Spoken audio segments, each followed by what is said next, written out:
Hello students, हम लोग पढ़ रहे थे यूनिट 2 जेनेटिक्स एंड इवोल्यूशन। इसका first chapter principles of inheritance and variation हम लोग पढ़ चुके हैं।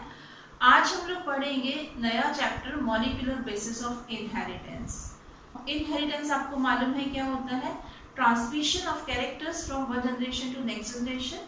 जब कैरेक्टरिस्टिक्स या ट्रेट्स एक जनरेशन से दूसरी जनरेशन में पास ऑन होते हैं, इसी को हम बोलते हैं इनहेरिटेंस। तो इस चैप्टर में हम पढ़ेंगे कि जो इनहेरिटेंस होता है उसका मॉलिक्यूलर बेसिस क्या है। ऐसा कौन सा मटेरियल है जो कैरेक्टरिस्टिक्स को one generation to next generation transmit करता है। लास्ट चैप्टर में हम लोगों ने मैंडल के बारे में पढ़ा था। मैंडल को फादर ऑफ जेनेटिक्स कहा जाता है और हमने साथ में पढ़ा था कि इन्होंने बहुत सारे एक्सपेरिमेंट किए थे पाइसम सटाइवम पर या गार्डन बीट पर। उन्होंने सजेस्ट किया था कि कुछ फैक्टर्स होते हैं और ये factors generation to generation organisms के अंदर फिनोटाइप और जीनोटाइप को मेंटेन करते हैं। बाद में बहुत सारे साइंटिस्ट ने इस पर वर्क किया और इन्वेस्टिगेशन किया और उन्होंने बताया कि एक सब्सटेंस होता है या मटेरियल होता है जो क्या करता है, कैरेक्टरिस्टिक्स को एक जनरेशन से दूसरी जनरेशन में लेकर के जाता है। और इस मटेरियल को उन्होंने नाम दिया जेनेटिक मटेरियल। जेनेटिक मटेरियल बताया कि टू टाइप का जेनेटिक मटेरियल होता है। एक होता है डीएनए डीऑक्सी राइबोन्यूक्लिक एसिड और एक होता है RNA ribonucleic acid. Majority of organism में देखा गया कि डीएनए जो होता है वो जेनेटिक मटेरियल होता है, पर कुछ वायरसेस के अंदर जो आरएनए है वो जेनेटिक मटेरियल की तरह काम करता है। आरएनए वायरसेस के अंदर जेनेटिक मटेरियल तो होता ही है, इसके अलावा ये कुछ एडिशनल रोल भी करता है, जैसे एडेप्टर की तरह ये रोल करता है, स्ट्रक्चरल एंड कैटालिटिक मॉलिक्यूल्स की तरह भी ये रोल प्ले करता है। इसके अलावा ये बॉडी के अंदर प्रोटीन सिंथेसिस में भी हेल्प करता है। तो इस चैप्टर में हम लोग डिस्कस करेंगे दोनों जेनेटिक मटेरियल को, structure of DNA, structure of RNA, types of DNA, types of RNA और कुछ एक्सपेरिमेंट जो प्रूव कर रहे हैं कि डीएनए जो है वो क्या है, जेनेटिक मटेरियल है। इसके अलावा हम पढ़ेंगे रेप्लिकेशन ऑफ डीएनए। रेप्लिकेशन का मतलब होता है अपने जैसी कॉपी बनाना। ट्रांसक्रिप्शन पढ़ेंगे। ट्रांसक्रिप्शन में हम पढ़ेंगे कि किस तरह से डीएनए से एमआरएनए का फॉर्मेशन होता है, किस तरह से डीएनए एमआरएनए को बनाता है। ट्रांसलेशन, ट्रांसलेशन में एमआरएनए से सिंथेसिस होता है प्रोटीन का, तो किस तरह से होगा इसे पढ़ेंगे। इसके अलावा हम पढ़ेंगे जेनेटिक कोड। डीएनए पर जो नाइट्रोजनस बेसिस होते हैं उससे एमआरएनए का सिंथेसिस होता है, वहाँ पर जो नाइट्रोजनस बेसिस होते हैं उस पर किस तरह से प्रोटीन का सिंथेसिस होता है। तो जो 3 नाइट्रोजनस बेस का ग्रुप होता है वो बनाता है जेनेटिक कोड। इसको हम डिस्कस करेंगे। फिर हम पढ़ेंगे रेगुलेशन और gene expression, human genome project और लास्ट में हम पढ़ेंगे डीएनए फिंगरप्रिंटिंग। तो ये टॉपिक्स हम कवर करेंगे इस चैप्टर के अंदर। अभी हमने बात की कि ट्रांसमिशन होता है कैरेक्टर्स का और ट्रेट्स का one generation to next generation, इसी को हम बोलते हैं इनहेरिटेंस। और ये जो इनहेरिटेंस होता है इसमें एक मटेरियल और सब्सटेंस जो क्या करता है, इन कैरेक्टरिस्टिक्स को या ट्रेट्स को जो इनहेरिट हो रहे हैं या जो एक जनरेशन से दूसरी जनरेशन में ट्रांसमिट हो रहे हैं या जिनका इनहेरिटेंस होता है, उसको कंट्रोल करता है ये मटेरियल और सब्सटेंस। इस मटेरियल और सब्सटेंस को हम क्या बोलते हैं, जेनेटिक मटेरियल। तो हम देखेंगे कि जेनेटिक मटेरियल क्या है। Genetic material is a substance which controls the inheritance of trait from one generation to next generation. One generation to next generation जो ट्रेट और कैरेक्टरिस्टिक्स इनहेरिट होने वाले हैं या जिनका इनहेरिटेंस होने वाला है उनको कंट्रोल करने का काम कौन करता है, जेनेटिक मटेरियल करता है। और 2 जेनेटिक मटेरियल की अभी हमने बात की, डीएनए की और आरएनए की। तो जो जेनेटिक मटेरियल है उस जेनेटिक मटेरियल में कुछ प्रॉपर्टीज होनी चाहिए। वो प्रॉपर्टीज कौन सी होनी चाहिए हम देखते हैं। तो प्रॉपर्टीज ऑफ जेनेटिक मटेरियल में हम फर्स्ट प्रॉपर्टी देखते हैं, it should be able to replicate itself. इसमें एबिलिटी होनी चाहिए कि ये अपने आप रेप्लिकेट हो सके। रेप्लिकेट अभी हमने बात की कि वो अपने जैसे दूसरी कॉपी बना सके। सेल डिवीजन में हमने पढ़ा है कि मदर सेल से डॉटर सेल का फॉर्मेशन होता है। तो मदर सेल से जब डॉटर सेल का फॉर्मेशन होगा, मदर सेल का न्यूक्लियस डिवाइड होगा, तो अगर मदर सेल के अंदर जो जेनेटिक मटेरियल होगा वो रेप्लिकेट होगा, तभी तो वो क्या होगा, दूसरी सेल के अंदर ट्रांसमिट हो पाएगा, यानी कि वो अपने से कॉपी बना पाएगा, तभी वो अपनी डॉटर सेल में उस जेनेटिक मटेरियल को भेजेगा। तो इनमें क्या एबिलिटी होनी चाहिए, इनमें एबिलिटी होनी चाहिए कि ये अपने आप क्या हो सके, रेप्लिकेट हो सके। तो it should be able to replicate itself.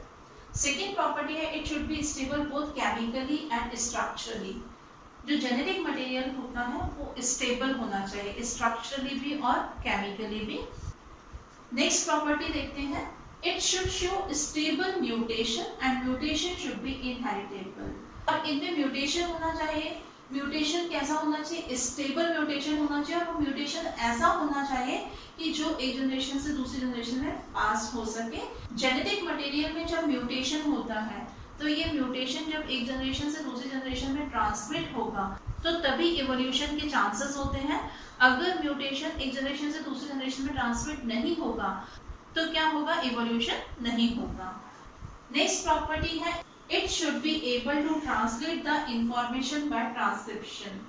जो जेनेटिक मटेरियल है उसमें क्या क्या एबिलिटी होनी चाहिए कि ये क्या करे, जो इंफॉर्मेशन है उसको ट्रांसलेट कर सके by the process of transcription. अभी हमने बात की ट्रांसलेशन क्या होता है, mRNA से प्रोटीन का सिंथेसिस होता है, इस प्रोसेस को हम बोलते हैं ट्रांसलेशन। और यही प्रोटीन जो होते हैं वो क्या करते हैं, वेरियस फंक्शन करते हैं हमारी बॉडी के अंदर। तो ये प्रॉपर्टीज होनी चाहिए जेनेटिक मटेरियल के अंदर। कौन कौन सी प्रॉपर्टीज होनी चाहिए, it should be able to replicate itself, it should be stable both chemically and structurally, it should show stable mutation and mutation should be inheritable, it should be able to translate the information by the process of transcription। अभी हमने properties पढ़ी genetic material की। तो DNA और RNA ये दोनों ही ऐसे हैं जिनमें की ये प्रॉपर्टीज मिलती हैं, इसीलिए डीएनए और आरएनए को कहा जाता है जेनेटिक मटेरियल। फ्रेडरिक विस्टर ने 1869 में पस सेल के न्यूक्लियस में कुछ एसिडिक मटेरियल को देखा। उन्होंने देखा कि जो पस सेल रहती है इसके न्यूक्लियस के अंदर यहाँ पर कुछ एसिडिक सब्सटेंस है और इस एसिडिक सब्सटेंस को इन्होंने नाम दिया न्यूक्लिन का, इन्होंने इसे न्यूक्लिन नाम दिया। बाद में ऑल्टमैन ने 1899 में इसे नाम दिया न्यूक्लिक एसिड। न्यूक्लियस के अंदर प्रेजेंट था एसिडिक मटेरियल, इसीलिए इसे नाम दिया गया न्यूक्लिक एसिड। इसके बाद में हम देखेंगे कि जो डीएनए और आरएनए जो जेनेटिक मटेरियल है वो सेल में कहाँ पर रहते हैं। तो डीएनए कहाँ पर मिलता है, डीएनए मिलता है न्यूक्लियस के अंदर, साइटोप्लाज्म में, माइटोकॉन्ड्रिया और प्लास्टिड के अंदर भी डीएनए प्रेजेंट रहता है। इसके अलावा आपको याद होगा तो जो प्रोकैरियोटिक सेल में हमने पढ़ा है कि न्यूक्लियर मेम्ब्रेन नहीं होती है, तो वहां पर जो साइटोप्लाज्म रहता है उस साइटोप्लाज्म में ही प्रेजेंट होता है डीएनए। आरएनए हमको कहाँ पर मिलता है, आरएनए मिलता है साइटोप्लाज्म के अंदर, और साइटोप्लाज्म में डिफरेंट टाइप का आरएनए प्रेजेंट रहता है जो हेल्प करता है प्रोटीन के सिंथेसिस में, और ये प्रोटीन जो है वेरियस फंक्शन परफॉर्म करता है। अभी हमने बात की कि डीएनए क्या है, एक जेनेटिक मटेरियल होता है, और डीएनए एक पॉलीन्यूक्लियोटाइड चेन होती है। पॉलीन्यूक्लियोटाइड चेन का मतलब है कि बहुत सारे न्यूक्लियोटाइड से मिलकर के बनता है। जब बहुत सारे न्यूक्लियोटाइड एक दूसरे से जुड़े रहते हैं तब हम उसे बोलते हैं पॉलीन्यूक्लियोटाइड। और एक nucleotide pentose sugar, nitrogenous base और फॉस्फोरिक एसिड से मिलकर के बनता है। तो डीएनए के अंदर बहुत सारे न्यूक्लियोटाइड हैं, बहुत सारे बेस पेयर होते हैं। तो डीएनए की जो लेंथ होती है वो अलग अलग ऑर्गेनिज्म में अलग अलग होती है। तो हम देखते हैं कि कुछ ऑर्गेनिज्म में देखेंगे कि डीएनए की लेंथ कितनी होती है, उसमें कितने बेस पेयर होते हैं। बैक्टीरियोफेज 174 में हमको मिलते हैं 5386 न्यूक्लियोटाइड। बैक्टीरियोफेज लैम्डा देखते हैं, बैक्टीरियोफेज लैम्डा में होते हैं 48,502 बेस पेयर। इस्चीरिया कोलाई में देखें तो यहाँ पर होते हैं 4.6 × 10⁻⁶ बेस पेयर। और अगर हम ह्यूमन बीइंग में हैप्लॉइड सेल देखें तो वहां पर जो डीएनए होता है उसमें होते हैं 3.3 × 10⁹ बेस पेयर। तो अलग अलग ऑर्गेनिज्म में ये डीएनए जो रहते हैं इनकी लेंथ जो होती है वो अलग अलग होती है। अभी हमने बात की कि डीएनए पॉलीन्यूक्लियोटाइड चेन होती है। न्यूक्लियोटाइड किससे मिलकर के बना, पेंटोज शुगर से, नाइट्रोजनस बेस और फॉस्फोरिक एसिड से। तो इनके स्ट्रक्चर कैसे होते हैं और ये किस तरह से मिल करके न्यूक्लियोटाइड का फॉर्मेशन करते हैं, या पॉलीन्यूक्लियोटाइड चेन का फॉर्मेशन कैसे होता है, इसे हम पढ़ेंगे नेक्स्ट क्लास में। Thank you.